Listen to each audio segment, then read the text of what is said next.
आज मैं आपको हिंदी पाठ्यपुस्तक की कविता नहीं यह सबसे कठिन समय नहीं पढ़ाऊंगी।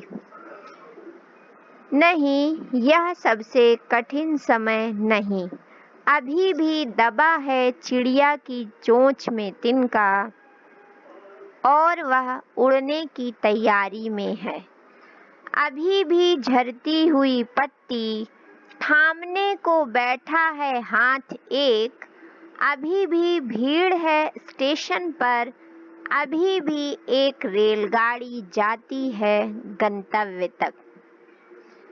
यह कविता कवयित्री के एक आशावादी दृष्टिकोण को दिखाती है और हम सभी को सिखाती है कि कठिन परिस्थितियों में भी किसी भी व्यक्ति को घबराना नहीं चाहिए, क्योंकि मनुष्य का जीवन ही संघर्ष है और उसके लिए कठिन से कठिन स्थितियां या परिस्थितियां भी उसके संघर्ष को समाप्त नहीं कर सकती या खत्म नहीं कर सकती या उसके आशावादी दृष्टिकोण को निराशा में नहीं बदल सकती। इसके बारे में उन्होंने विभिन्न उदाहरण देके बताया है। जैसे कहा है, अभी भी दबा है चिड़िया की चोंच में तिनका। जो चिड़िया है, भले ही उसके साथ कैसा मौसम हो, कैसा वातावरण हो, कैसी स्थितियां हो, लेकिन वह अपने नव निर्माण में अभी भी व्यस्त है। उसकी चोंच में अभी भी तिनका दबा हुआ है और वह उस तिनके को लेकर उड़ने की तैयारी में है। क्यों उड़ने की तैयारी में है? क्योंकि वह उससे अपने नीड़ का निर्माण करेगी और उसमें अपने परिवार का भरण पोषण और पालन करेगी, सृजन करेगी। अभी भी झरती हुई पत्ती थामने को बैठा है हाथ एक। मौसम है, तमाम ऋतुएं हैं, लेकिन ऐसा नहीं है कि अगर पतझड़ आया है तो उसके बाद बसंत नहीं आएगा। हर गिरते हुए व्यक्ति को संभालने के लिए कोई ना कोई हाथ अभी भी है। तो अभी भी झरती हुई पत्ती को थामने बैठा है हाथ एक।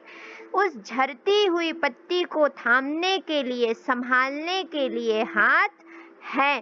भले ही इस संसार में जो मानवता है वह कुछ कम हुई हो, लेकिन यह समाप्त नहीं हुई, जो कि कवयित्री के आशावादी दृष्टिकोण को प्रतिपादित करती है। अभी भी भीड़ है स्टेशन पर, अभी भी एक रेलगाड़ी जाती है गंतव्य तक। जो स्टेशन है उस पर अभी भी भीड़ है। लोग अपने गंतव्य तक जाने के लिए उत्सुकतारत हैं। अभी भी रेलगाड़ियां लोगों को एक स्थान से दूसरे स्थान पर ले जा रही हैं। जहां कोई कर रहा होगा प्रतीक्षा, अभी भी कहता है कोई किसी को, जल्दी आ जाओ कि अब सूरज डूबने का वक्त हो गया है। अभी भी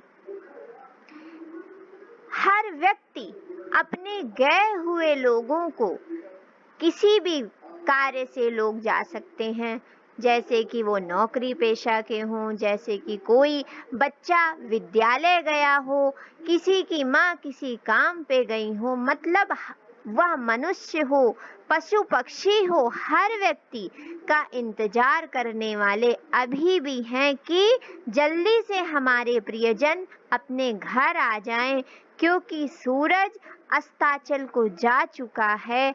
और अभी भी कहा जाता है, उस कथा का आखिरी हिस्सा जो बूढ़ी नानी सुना रही सदियों से, दुनिया के तमाम बच्चों को अभी आती है एक बस अंतरिक्ष के पार की दुनिया से लाएगी बचे हुए लोगों की खबर। नहीं यह सबसे कठिन समय नहीं। जया जादवानी जी कह रही हैं कि अभी भी बच्चे अपने बूढ़ी नानी और दादियों से सदियों पुरानी कहानियां सुनते हैं, क्यों सदियों पुरानी कहानियां सुनते हैं? क्योंकि वो कहानियां बच्चों को नैतिक शिक्षा देती हैं, बच्चों के अंदर एक आशावादी दृष्टिकोण विकसित करती हैं, उनका अंत सुखांत होता है और वह हर व्यक्ति में जीने की इच्छा को फिर से जगाती हैं। इसीलिए बच्चे उन बूढ़ी नानी दादियों की जो सदियों पुरानी कहानियां हैं वो आज भी सुन रहे हैं, जिसमें स्वप्न लोक की दुनिया में बच्चे चले जाते हैं उन कहानियों को सुनकर अंतरिक्ष के पार की दुनिया से, और वह पूरे ब्रह्मांड की खोज खबर उन कहानियों से लेते रहते हैं। इसलिए हमें अपने संघर्षों का त्याग नहीं करना है और आशावादी दृष्टिकोण को बनाए रखते हुए हमें अपनी जिजीविषा को बनाए रखना है, क्योंकि यह सबसे कठिन समय नहीं है। जया जादवानी जी की यह कविता हम सभी के जीवन में, चाहे मनुष्य हो, वृक्ष हो, पेड़ पौधे हो, पशु पक्षी हो, सभी का उदाहरण देते हुए एक जो पॉजिटिवनेस है उसको बनाए रखती हैं, और यह कविता उनके मनोभावों को पूरी तरीके से प्रदर्शित करती है।